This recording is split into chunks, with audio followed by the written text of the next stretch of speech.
Israelitas nagsugod pagpuyo sa yuta nga gisaad ug ang Dios nagbutang og mga lider aron magluwas kanila gikan sa ilang mga kaaway ug gibutyag ang iyang pulong.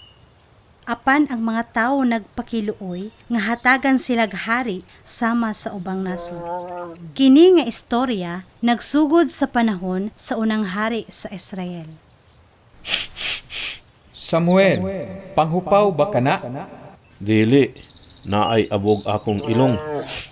Niadto ko sa Bethlehem, sa balay ni Jesse, sama sa gisulti mo kanako. Nadunggan ko ang panghupaw. Siguro, basig allergic ako sa baka. Padayon ka bang maghilak para kang Saul? Tungod kay gakasubo ang akong kasing-kasing.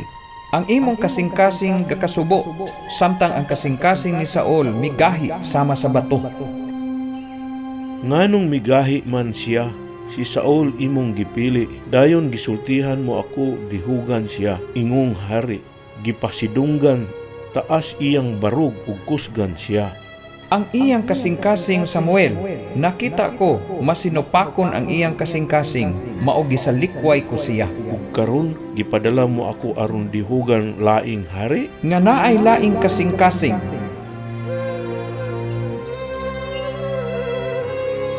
Kung mahibaw-an ni Saul, patyon ko niya. sultihi sila nga niadto ka aron maghalad og sakripisyo sa ako. Agdaha si Jesse ug ang iyang mga anak, dayon ipakita sa imo unsay imong himuon. Saligi ako. Sige, dili na ako maghilak para kang Saul. Ug dili ako allergic sa baka. Dugos nga gapas, panganod, kahayag sa adlaw, perlas, niebe, silaw sa bulan, dali dinhi, kilom-kilom, ako maghulat kanunay.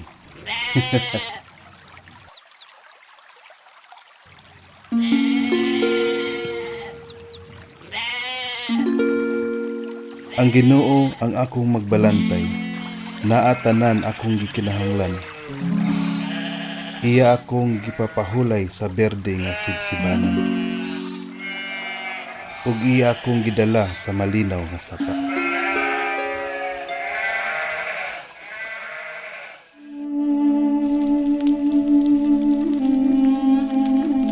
Karong adlaw, dili lang kita maghalad og sakripisyo sa Ginoo.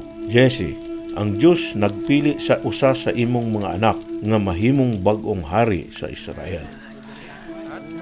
Dako kini nga kadungganan, apan si Saul nga gidihugan buhi pa og Isip hukom og propeta sa Ginoo. Isulti nako ang pulong niya dada sa ako imong mga anak.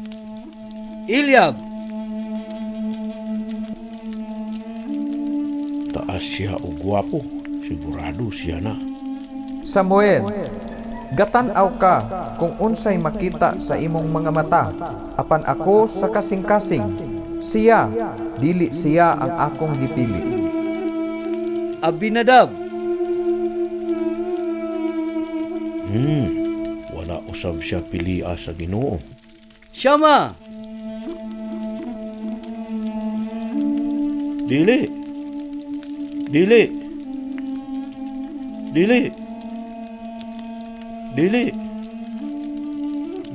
Ug mauna ba kinitanan imong mga anak? Naapay usa, apan siya ang kinamanghuran. Paanhia siya dinhi karon. Nahinumduman mo katong adlaw, Abner, diin gipili ako ni Samuel. Nagingon siya, niya ang inyong hari, ug walay bisag usa nga makahambing kaniya. Ug nagsinggit kami, mabuhay ang hari! Apan karon, gisalikway niya ako. Nganong nasulti mo kana, kamahalan? Kay gisulti ni Samuel. Isip imong iheneral, ang imong trono akong protektahan. Si Samuel nagingon, ang akong trono ihatag sa uban, nga mas maayo pa sa ako. Sa tibuok gingharian, wala siya'y makita, nga mas maayo pa sa imo.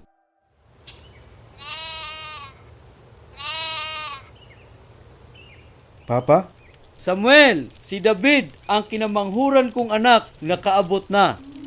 Siya ang magbalantay sa karniro, buot ipasabot ang pinili. Samuel, dihugi siya og lana. Siya ang pinili. Iduko imong ulo, anak.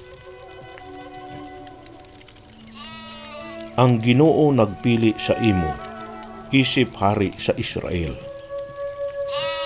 Sukad ni anang adlawa, ang Espiritu sa Ginoo ana-ana kang David.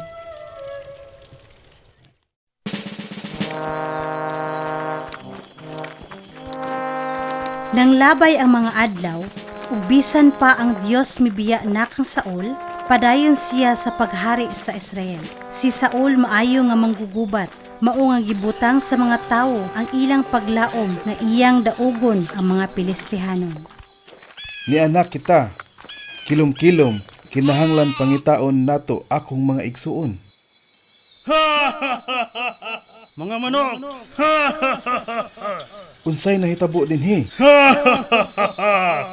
Kinsay modul og makig-away kanako. Pilian ninyo ang lalaki ug kung ako iyang mapildi. Kaming tanan mahimong inyong mga ulipon. Eliab, David, nganong niya ka? gidad-an kita og pagkaon gikan kang papa. Uli sa balay ug bantayi imong mga karnero. Israelitas talawan. Walay bisag usa sa inyo makig-away sa ako. Kinsa sa huna-huna niini nga Filistihanon siya kung insultuhon kita. Wala ba'y usa nga mubarog batok sa Pilistihanon? Nganong gipasagdan lang ninyo kining Filistihanon nga supakon ang kasundaluhan sa buhi nga Dios. Ako ang makig-away, o hari. Imposible. Unsay imong hibawaan sa pakig-away? Dili sa espada ang pagluwas sa Ginoo, kini nga pakig-away iya sa Dios. Ang magbalantay naglabot-labot sab. Kalma lang, Abner. Batanon, suginli pa ako. Oo, magbalantay ako, apan andam akong ihatag ang akong kinabuhi para sa akong mga karnero. Giluwas kining usa gikan sa ngipon sa leon, ang uban sa mga kuko sa oso. Sa uso, ang magbalantay kapamakak usab. Ang Ginoo nga nagluwas kanako sa mga leon ug oso, luwason sab ako sa kamot niining Filistihanon. Tanawa. Usa ka gamay nga bata. Dagan pabalik sa imong mama karon. Bata, upat yun taka. Wala gyud unta nimo supaka ang Ginoo, ang buhi nga Dios. Karon, itugyan kaniya sa akong kamot. Ginsulto mo ako. Nagpadala og bata nga makig-away kanako gamit ang lipak. Nga murag sama lang ako sa iro. Dagon, ang Diyos sa mga Pilistihanon, tungluhon kamong tanan. Ha! Nag-anhi kanako nga naay pana og espada, apan ako nag-anhi sa ngalan sa Dios sa mga kasandaluhan sa Israel.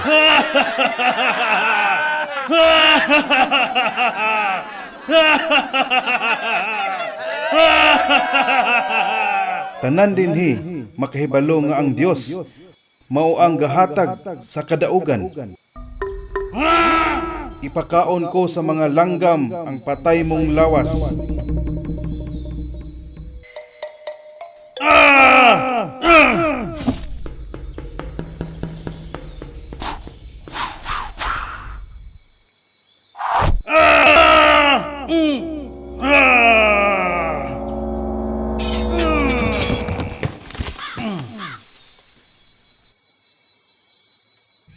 Gamhanan ang Diyos sa Israel!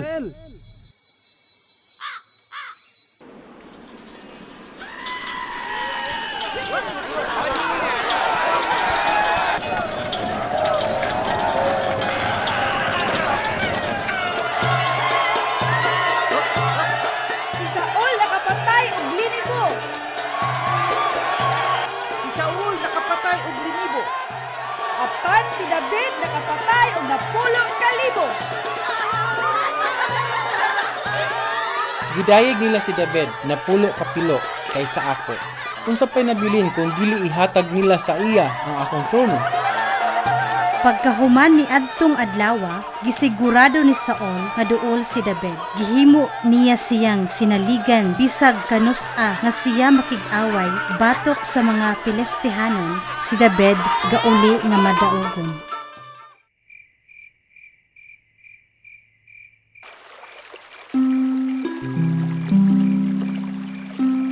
Ang paghigugma sa mga tawo kang David nagpadayon pagdako adlaw-adlaw. ug ang hari nagselos pagsamot sa iya. Si Saul nasakitan sa iyang konsensya tungod kay ang Dios mibiya na sa iya. Unsa pa kadugay kabugat sa akong konsensya. Tukar, David, tukar hantod mawala ang kasakit na naghawid ka nako.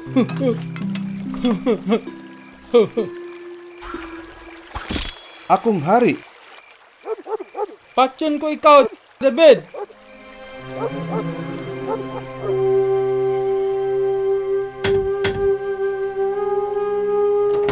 David, nagtuo ako sa imo, nag-alagad ako sa hari, nakik-away ako batok sa mga kaaway sa Israel. Apan nganong gustong akong patyon ni Saul karon? sulod dinhi, David. Nagsilo siya sa ako, wala ko gihandom ang trono ni Saul. Samuel, ikaw ang nagdihog kanako isip hari. Dili ako ang nagpili sa imo, apan ang Diyos mismo. Naa sa delikado karon ang imong kinabuhi, David. Mangita ko og lugar karon nga akong dangpanan. Ang atong dangpanan diha kanunay sa Ginoo, David. Ang imong dangpanan naa sa Ginoo.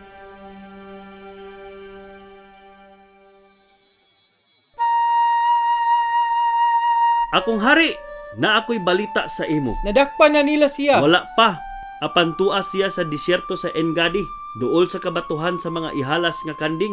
Ug naay nag-apil nga mga kalalakihan nga andam makig-away para sa iya. Batok ka nako. Iyang mga bandido makig-away ka nako. Dili. Ug mao kana ang maayong balita. Sukad si David nagtigom sa iyang sundalo, nakig-away sila kanunay sa mga Pilistihanon, ug pirmi nila pildihon. Giluwas pa lang nila ang siyudad Keila. Karon, hibaw-an ko na, asa gatago siya nga gusto sa akong korona. Tinuod ka na, akong hari.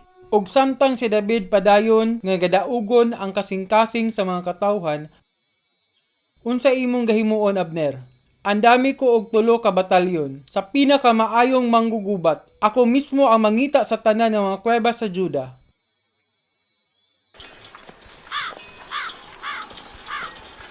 Nakasimhot ko og baho sa magbalantay sa karnero. Karon, wala na'y makaluwas kaniya gikan sa leon o sa uso. Si Saul ug iyang sundalo. Bisaton kita nila sama sa kuto? Abisay, akong amigo, kung wala pa niya kana mahimo kini tungod ang Dios kauban nato. Maayo ka na, David. Apan pagkakaron, Sulod kita sa kuweba, mangadto ta. Pagdali. Torel sa karnero. Abner, ipapundo sa mga kalalakihan dinhi. Gusto ko mosulod sa kuweba kadali. Nasabtan akong Ginoo. Palibutan ang turil. mga lapak-lapak. Patyon nila kita? Tapos na kita, David. Ayaw kamog kawad-i og pagtuo. Si Saul, David, nag-inusara siya. Gihatag siya sa Diyos sa atong kamot. Patyon mo ba siya o ako na?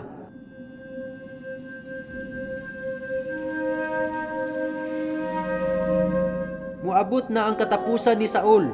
Pangandam tanan, gitugyan na siya sa Diyos sa atong mga kamot. Akong hari, nganong gukdon mo ako? Huna-huna mo ba sakitan kita? Tan-awa nga akong espada. Makita mo ba kung unsay anaan niini? David, ikaw ba ka nang gasulti sa ako? Nagduo lang ako aron magputol og bahin sa imong kupo. Bisan pa ni ana, giluwas ko ang imong kinabuhi, akong hari. Apan gusto mo akong patyon nga walay rason? Anak ko, gikalawian mo ako.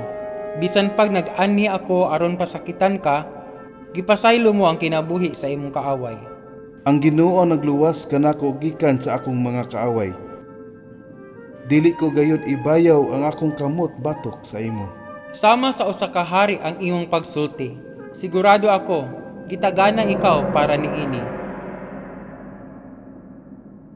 Balik na sa palasyo.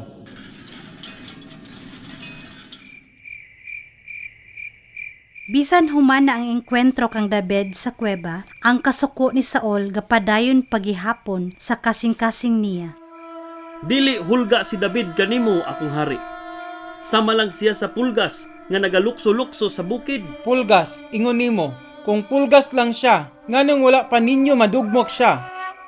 Ang kinahanglan gayod nato kabalakan mao ang tinuod nga kaaway sa Israel. Si Akis ug ang mga lider nga Pilistihanon. Abner! Samtang nga buhi pa si David, ang akong korona, dili luwas. Si David ug ang iyang mga tawo kanunay gadagan palayo kang Saul sa disyerto. Sa wala madugay, gikapoy sila. Abisay, patyon ang kalayo. Apan David, gitugnaw ang mga tawo. Hibaw-an ko, apan ang kahayag sa kalayo magtudlo sa mga sundalo ni Saul kung asa kita. Kinsa ka na? Sulugoon ni David, sama kanimo. Abisay, ug na ako'y dala nga balita. Ang mga katawhan nga subo, akong Ginoo. Si Samuel ang propeta sa Diyos. Siya ang nagdihog kanimo nga mahimong hari. Patay na.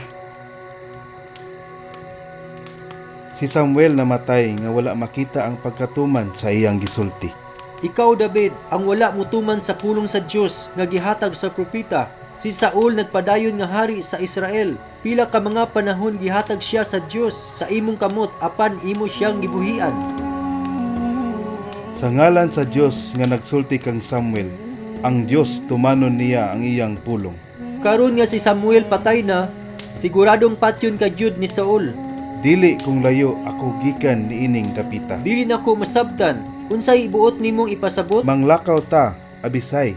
Kinahanglan biyaan ta kining yuta nga atong kabilin gikan sa Ginoo. David, asa man kita moadto? Kung asa si Saul, dili mangita kanato. Didto kita magtago sa Gat. Gat? Teritoryo kana sa mga Pilistinhon. Usa ka syudad nga gasimba og ribulto. David, Ug mao nga si David, kauban iyang mga manggugubat, nangadto og nagpuyo sa yuta sa mga kaaway sa mga Israelitas.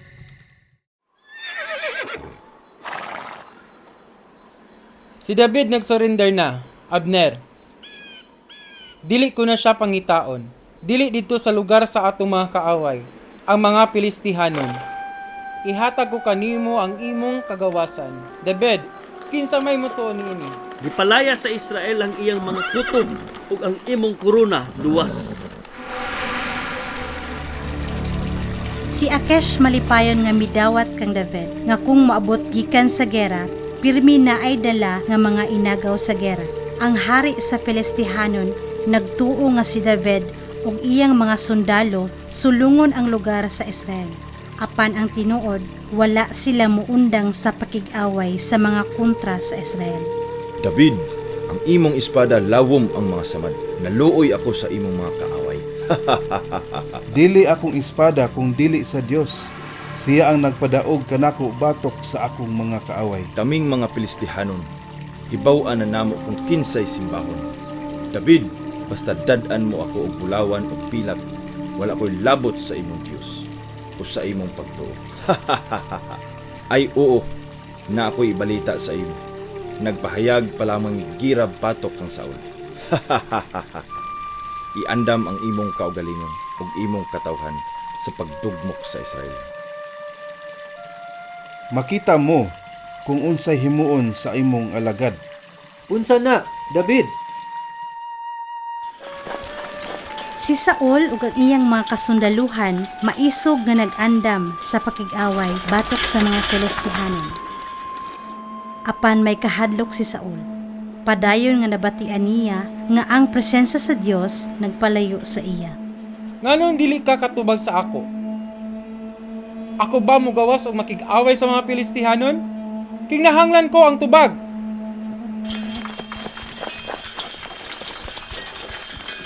David, unsa nay plano? Gusto ba sa Diyos nga ihatag otro si Saul sa imong mga kamot? Oh, Diyos ko, unsa ang plano? Nagpalayo ka sa ako. Imong gisalikpa, imong gidihugan. Oh, Ginoo, ayaw pasagdi ang imong alagad. Ang oras nag-abot na, David. Ang mga Pilistihanon andam na. Imo bang paglaom nga mapildi si Saul? Pinaagi sa pakig-away uban sa mga Pilistihanon? Ang akong paglaom naa sa Ginoo. David, sulugoon ko. David, sulugoon ko, may malain ako nga balita. Ang uban kong mga general nag-ingon, wala sila'y salig sa imo. Nahadlok sila nga traidoron mo kami. Unsay inyong sumbong batok kanako? Ang desisyon, ikaw ug ang imong mga katawhan pamalik sa syudad. Dili kamo apil ni ining gubata. Ang Diyos midapig sa akong kaaway. Gusto niya agawon sa ako ang gingharian. Abante, mga kasundaluhan! Sukli ang mga kaaway sa Israel o ang mga kaaway ni Saul!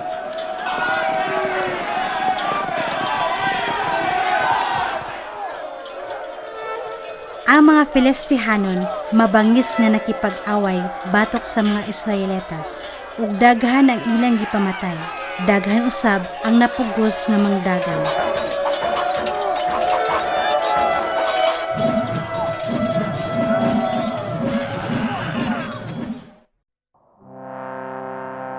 Si David o ang iyang katawhan gituman ang hari sa mga Filistihhanon ug nagpabilin sila sa lugar nga layo kung asa ang gera.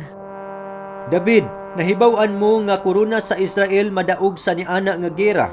Maunag yun unta kini ang imong tansa pildihon si Saul. Ang nagpildi kang Gulayat makig-away usab niini nga gubat. David, Ginoo ko, Tindog, sultihi ko asa kagikan. kung asa ang gyera. Unsay nahitabo? Ang mga kasundaluhan sa Israel napildi sa pikig-away. Pipila kami nakaikyas, daghan uban. Ug si Haring Saul? Si Saul, patay na. Ang korona sa hari, miabot na ang adlaw. David, sa katapusan, ang Diyos naghatag og hustisya. Si David ang atong bagong hari.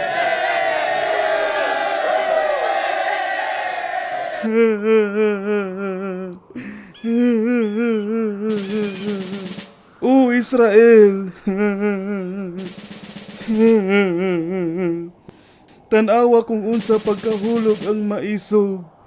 Mga subo kita. Mga subo para kang Saul. Kanunay nga dungganon ug pinalangga. Tulin pa kay sa agila. Gamhanan pa kay sa leyon. David, malumo nga magbalantay, maisog nga manggugubat ug gidihugan nga hari. Maghari sa tibuok Israel ingon sa gitagna ni Samuel. Dili perpekto, apan hantud karon gihinumduman siya nga usa ka tawo.